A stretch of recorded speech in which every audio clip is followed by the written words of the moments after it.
50 años, ¿verdad? Porque comencé en el año 70. En esa época, recién fallecida mi abuela, doña Evangelina Quesada Blanco, investigadora de folclore, hicieron unos homenajes, hicieron dos en el Teatro Nacional. En el segundo participó el ya fallecido cantautor Lencho Salazar, quien llevó un quijongo. Yo había oído hablar del instrumento en las clases de música, ya estaba yo en el colegio. Y entonces, en ese momento llega y me interesó ver por primera vez un quijongo en vivo. Y en efecto, él presentó una pieza ahí, el quijongo, que era la que solía cantar. Entonces, me interesó. Pasaron varios años, y ya por el año 77 conocí también al maestro Rodrigo Salazar Salvatierra, quien estaba también haciendo algunos experimentos con arcos musicales. En esa época en el Ministerio de Cultura tenían una dependencia ahí al sur de la ciudad universitaria Rodrigo Facio. Y eso contribuyó. Pero en el año 80 yo ingresé a Artes Musicales, a la Escuela de Artes Musicales, empecé a llevar clases de canto complementario con el maestro Jorge Luis Acevedo. El maestro Acevedo pues, resultó que también estaba interesado estaba haciendo investigación sobre la música de tradición oral, cosa que a mí ya me había interesado, y como parte de la formación que yo de manera autodidacta estuve recibiendo, estuve dándome aquí en la casa, trabajé con los textos de Carlos Vega, el argentino, y entonces coincidimos en eso. Yo en algún momento le hablé de los quijongos y él me mostró los que tenía ahí listos para llevarnos a la etapa básica de música de Santa Cruz, que estaba recién creada en esa época, estoy hablando por eso en marzo de 1980. El maestro Acevedo me facilitó uno de esos quijongos que había sido hecho por los Alvarado de Bagaces. Yo lo tomé rápidamente, aprendí a tocar, le encontré la lógica, me di cuenta que de cada nota salía un juego de armónicos que se traslapaba con el otro. Entonces, dando por resultado una escala diatónica con ciertas peculiaridades que la asemejan a la escala de blues, como por ejemplo que da una séptima menor, partiendo de la sección superior de la cuerda, o sea, el si bemol, si está afinado en do. Y a partir de ahí, bueno, el maestro de sí me empezó a conectar así para que yo fuera a dar conferencias sobre el quijongo, porque todo eso era visto en artes musicales como algo exótico, y lo digo con toda claridad y explícitamente. Y entonces, bueno, pues empecé a dar charlas. Ahí el problema que yo noté fue casualmente la escasez de la baja sonoridad del instrumento. ¿Qué pasaba? Que yo llegaba, ponía el instrumento, todo el mundo lo veía con mucha curiosidad, me sonreían así y no oían nada. O sea, lo único que oían eran las dos notas de la cuerda. Después me di cuenta que en el propio Guanacaste también muchos solo oyen las dos notas, tanto que hacen un sonido onomatopéyico, que es garañón, garañón, garañón, garañón, según ellos. Bueno, eso me di cuenta en Santa Cruz. El asunto es que yo siempre también tenía relación con la cuestión del rock, sobre todo el rock progresivo, que era el movimiento en el que anduve más metido en los años 70. Y por supuesto, yo todo aparato que veía buscaba la manera de amplificarlo. Y además soy técnico de electrónica, ese fue mi primer oficio del que me gané la vida, sobre todo en audio y en radiocomunicaciones. Entonces, empecé a pensar cómo hacer sonar, cómo amplificar el quijongo. Hay un detalle, y es que el quijongo, bueno, apenas lo traje acá, el sonido que da, las dos notas, me mostró mucha afinidad con una pieza de pop muy conocida a principios de los años 70, que era la banda eléctrica gratis de Albert Hammond, The Free Electric Band. Y claro, la saqué en el quijongo, entonces digo, mira, esto se adapta al rock también.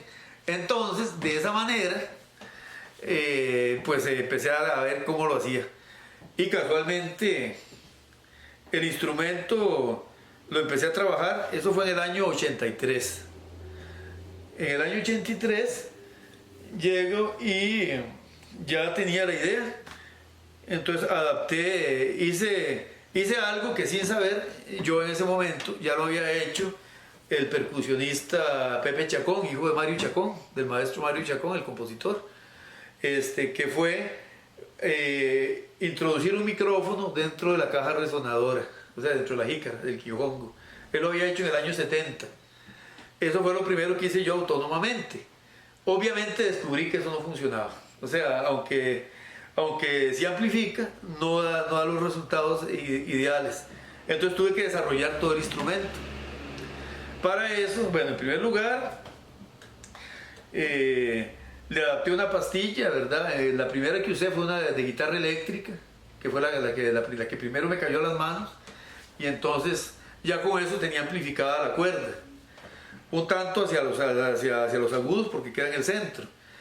Y luego, entonces, la parte más difícil era lo que era la amplificación de los armónicos. Para eso, lo que hice fue, pues ya, primero usé ese micrófono, después usé uno más pequeño, que ya dio muy buenos resultados. Y con ese fue que lo llevé por primera vez a la Escuela de Artes Musicales, allí a la Universidad de Costa Rica. Eso fue exactamente el día 28 de noviembre de 1983. Ese fue el día en que por primera vez el quijongo eléctrico fue visto por otras personas. Causó bastante impresión entre los que lo vieron. Y bueno, a partir de ahí continuó un desarrollo de 6 años, que culmina, o sea, desde a partir del 81, estoy contando, culmina en el año 87, cuando ya el instrumento se convierte en un instrumento completamente afinable, que tiene control de los dos instrumentos y es activo. Es decir, hay que encenderlo para que amplifique. Así fue como apareció este instrumento. A partir de esa época empezamos a usarlo en diferentes contextos. En música de tradición oral, como parte del dúo Los Bajureños en Santa Cruz, después fue trío. Después se utilizó en música académica en una obra del maestro Jorge Acevedo que se llama Itzá. Posteriormente lo usamos en rock progresivo con el colectivo Metamorfosis en los años 90. Y en fin, así he estado en diferentes actividades. Este instrumento se presentó por primera vez en Nicaragua en el 88, en Italia, en el Festival del Mito del Primitivo en la Música Moderna en Roma, en el Auditorio La Rai en octubre-noviembre del 89, en España, por toda Extremadura, Madrid y en Santiago de Compostela en el año 90. Después así fue a diferentes partes, estuvo en México en el 91, en el Festival de la Marimba. Y en fin, ha sido una experiencia muy interesante porque ha permitido, a través de la reelaboración completa del instrumento, llegar y encontrarle nuevas posibilidades. El quijongo eléctrico tiene posibilidades que no tiene el acústico y permite ser escuchado. Yo lo he tocado ante 100.000 personas, por ejemplo, en un evento público en Nicaragua, y así, o sea, ha sido mi contribución a lo que es este instrumento que lamentablemente ha corrido peligro de extinguirse. De hecho, ya en Nicaragua se extinguió. Como quijongo ya solo se conoce en Costa Rica. Se conoce como caramba, la caramba, en El Salvador y en Honduras. Es lo que podemos hablar de este instrumento, que es parte de los instrumentos del Camino Real, ¿verdad? De lo cual hablaremos en otra ocasión. Esta pieza es de tradición oral, de la región de Santa Cruz, y también es conocida en Bagaces. La copetona, también conocida como la puta alegre. Existe en versión en tonalidad menor también.